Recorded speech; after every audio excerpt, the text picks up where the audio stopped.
राज्य मंत्री रामकिशोर कावरे ने की कोरोना संक्रमण से निपटने के लिए की गई तैयारियों की समीक्षा।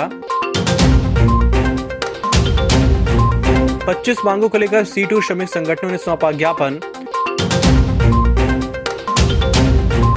और अंधेरे के साए में आदिवासियों का जीवन बदहाल, सीमेंट के पोल 3 वर्षों से पूर्व लगा फिर भी नहीं मिली बिजली।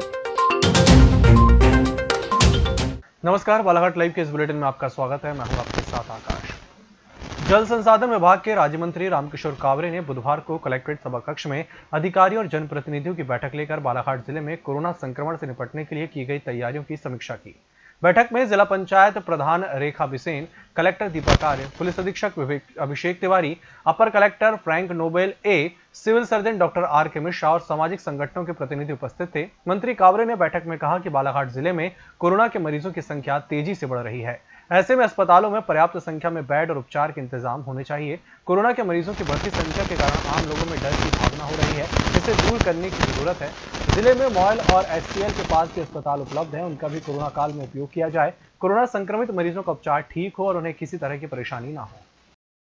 बालाघाट केंद्रीय श्रमिक संगठनों का आह्वान पर all India bank employees association C2 के द्वारा 25 प्रमुख मांगों को लेकर राष्ट्रव्यापी विरोध प्रकट करते हुए राष्ट्रपति के नाम कलेक्टर को ज्ञापन सौंपकर विरोध दिवस मनाया गया।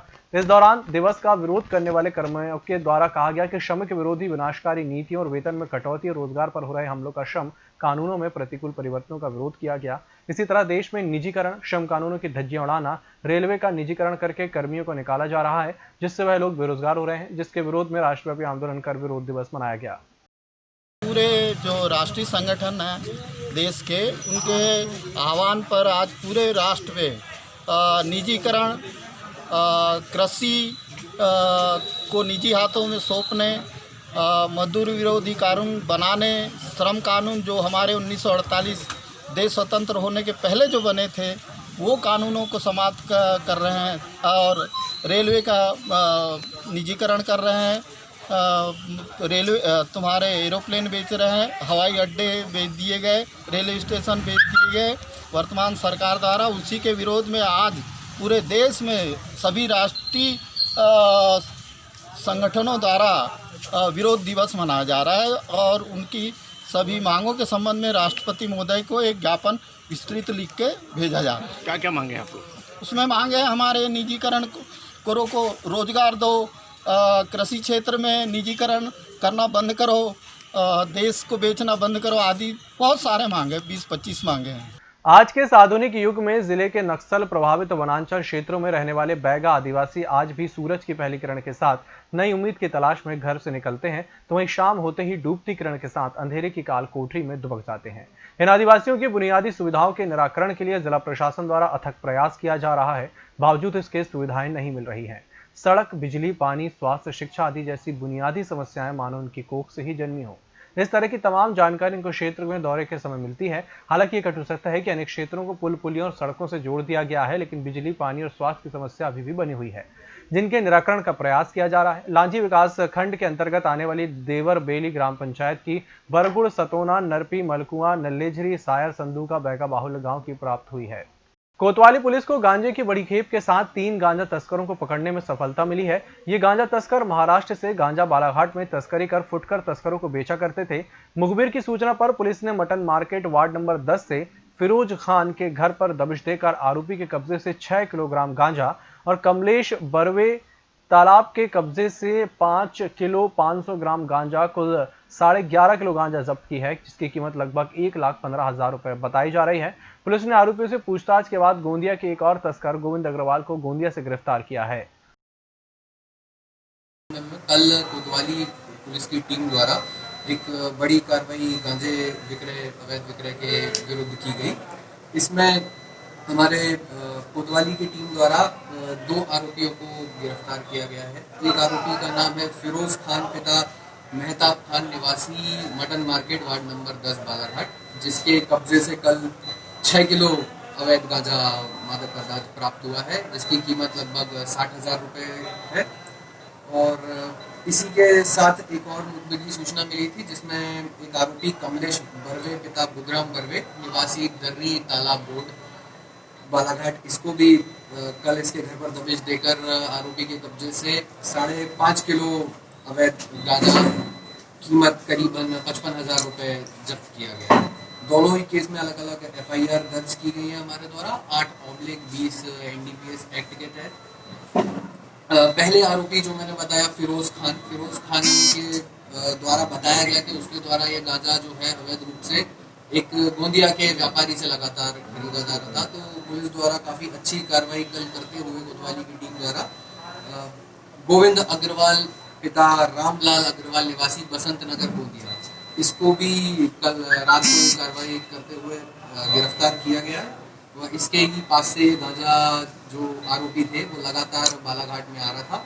तो इस प्रकार कुल कब्जे से 11.5 किलो गांजा कीमत करीब 1,15,000 रुपए कल जब्त किया गया है। इसी के साथ बुलेटिन वक्त चला एक छोटे से ब्रेक का।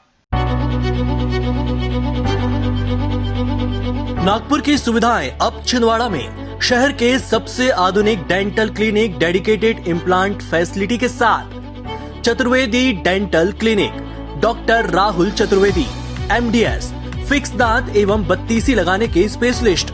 क्लिनिक में उपलब्ध सुविधाएं: दांतों की सड़न का इलाज, लैमिनेट द्वारा दांतों का सौंदर्यीकरण, आड़े टेढ़े दांतों को ठीक करना, स्माइल डिजाइनिंग, फिक्स बत्तीसी, dental implant, cast partial denture, root canal treatment, fix cap एवं ब्रिज, निकल लेन लगाने वाली बत्तीसी। समय सुबह 11 बजे से रात्रि 9 बजे तक, सोमवार से रविवार। स्थान पोला ग्राउंड, पांडे नर्सिंग होम के सामने, छिंदवाड़ा। मोबाइल नंबर 9755496232 और 8839315742। हर घूंट सेहत से भरपूर, without sugar, without caffeine and with natural tea colour. Ayur Amrit herbal tea अपनाइए, जो हृदय के लिए रामबाण औषधि है। अब टी नहीं, सिर्फ आयुर अमृत हर्बल टी। ब्रेक के बाद एक बार फिर से आपका स्वागत है और बढ़ते हैं अगली खबर की ओर। स्थानांतरित हुए नगरपालिका परिषद बालाघाट के मुख्य नगरपालिका परिषद अधिकारी दिनेश कुमार वाघमारे को उच्च न्यायालय ने यथावत रखने का आदेश जारी किया है। इनकी जगह सतीश मठसेनिया ने कार्यभार संभाल लिया है। गौरतलब है कि 1 अगस्त 2019 को दिनेश वाघमारे ने बालाघाट नगरपालिका परिषद का पदभार ग्रहण किया था।